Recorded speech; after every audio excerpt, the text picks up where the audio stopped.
عورت گھر سنبھالتی، بچے پالتی، کھانے پکاتی ہے، مہمان نوازی کرتی ہے، جو ہی کوئی بیمار ہوتا ہے نرس بن جاتی ہے، دوسروں کے درد پہ رو پڑتی ہے، خدمت کر کے بھی شکوے اور طعنے سنتی ہے، بچت کر کے گھر چلاتی ہے۔ پھر اگر کبھی یہ بھی کہہ دے کہ میری طبیعت ٹھیک نہیں تو سب حیرت سے دیکھتے ہیں کہ بھلا اسے کیا ہونا ہے۔ وہ گھر برباد ہو جاتے ہیں جہاں بہو سے زیادہ اہمیت شادی شدہ بیٹی کو دی جاتی ہے۔ ہم ایسے معاشرے سے ہیں کہ اگر عورت اپنے شوہر کا دل جیت لے تو اس پر پہلا الزام جادو کا لگتا ہے۔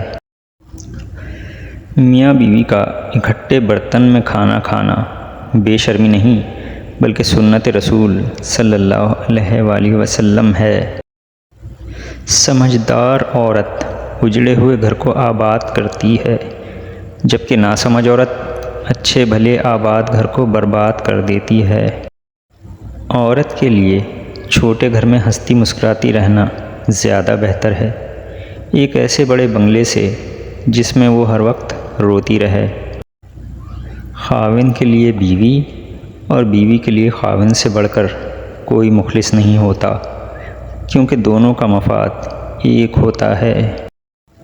بیوی تب آپ پر اعتماد کرتی ہے اور بغیر ہچکچائے اپنے دل کی بات آپ سے کرتی ہے، جب آپ اس کی بات گھر والوں یا کسی تیسرے کے سامنے بیان نہ کریں۔ جب شوہر اپنی بیوی کو حقیقی محبت دیتا ہے تو بیوی اپنے والدین سے بھی بڑا درجہ اپنے شوہر کو دیتی ہے۔ جب شوہر اپنی روٹھی ہوئی بیوی کو پیار سے مناتا ہے تو اللہ پاک کو اس کی یہ ادا بہت پسند آتی ہے۔ جس طرح استری کرنے سے کپڑوں میں جان آ جاتی ہے، بالکل اسی طرح سب کے سامنے عزت دینے سے بیوی میں بھی جان آ جاتی ہے۔ بیوی جب اپنے مسائل شوہر کو بتاتی ہے تو اس کا یہ مطلب نہیں ہوتا کہ وہ شکایت کر رہی ہے، بلکہ وہ آپ پر اعتماد کرتی ہے۔ سب سے بہترین تحفہ جو مرد اپنی بیوی کو دیتا ہے وہ اس کا وقت، اس کی توجہ اور اس کا پیار ہے۔ رسول اللہ صلی اللہ علیہ وآلہ وسلم نے ارشاد فرمایا، دنیا فائدہ اٹھانے کی چیز ہے اور دنیا میں سب سے زیادہ فائدہ دینے والی چیز نیک بیوی ہے۔ جو خوبصورت اور پاکیزہ بیوی مرد سے خود کو ایک درجہ کم سمجھ لے تو اللہ تعالیٰ اسے ماں کی صورت میں 3 درجے بلندی عطا فرماتا ہے۔ عورت کی بربادی کا وقت تب شروع ہوتا ہے جب اسے مختلف مردوں سے اپنی تعریف سننے کی عادت پڑ جائے۔ خوش نصیب ہے وہ عورت جس کو شوہر کا بازو تکیے کے طور پر میسر ہو۔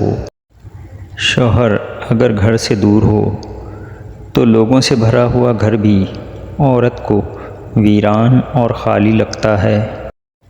بیوی کی خوشیوں اور خواہشوں کا خیال رکھنا شوہر کی ذمہ داری ہے، کیونکہ وہ آپ کے علاوہ کسی کو نہیں کہہ سکتی۔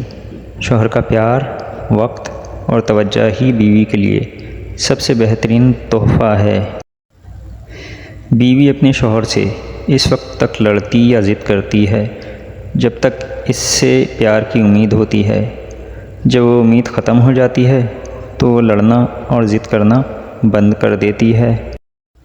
وہ بیوی بہت خوش نصیب ہوتی ہے جس کی غیر موجودگی میں اس کا شوہر بے چین رہے۔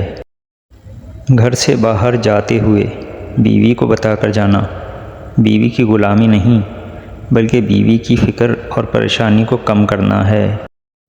سمجھدار بیوی وہ ہوتی ہے جو زندگی کے معاملات میں خاوند کو بڑا بنا کر رکھے، کیونکہ خاوند کو اللہ نے مرتبے میں بڑا بنایا ہے۔ بہترین میاں بیوی کی سب سے بڑی خاصیت یہ ہے کہ وہ آپس میں اختلافات اور ناراضگی کے باوجود ایک دوسرے کا خیال اور فکر کرنا نہیں چھوڑتے۔ ایک بیوی کو اپنے شوہر سے جو سب سے قیمتی اور ضروری چیز چاہیے ہوتی ہے وہ ہے اس کا احساس اور عزت۔ میاں بیوی کو چاہیے کہ برے موڈ یا غصے میں بھی کبھی برے الفاظ استعمال نہ کریں، کیونکہ کچھ دیر میں آپ کا موڈ ٹھیک ہو جائے گا، لیکن کسی کو آپ کے لفظوں سے لگے زخم شاید تمام عمر نہ بھر سکیں۔ اگر آپ کی بیوی ناراض ہو کر میکے چلی گئی ہے اور پیچھے سے آپ کے وہی رشتہ دار، مرد یا عورتیں جو آپ کو پوچھتے نہیں تھے، آپ کا پورا خیال رکھ رہے ہیں، تو محتاط رہیے، یہ آپ کا گھر خراب کرنے کے لیے جال ہے۔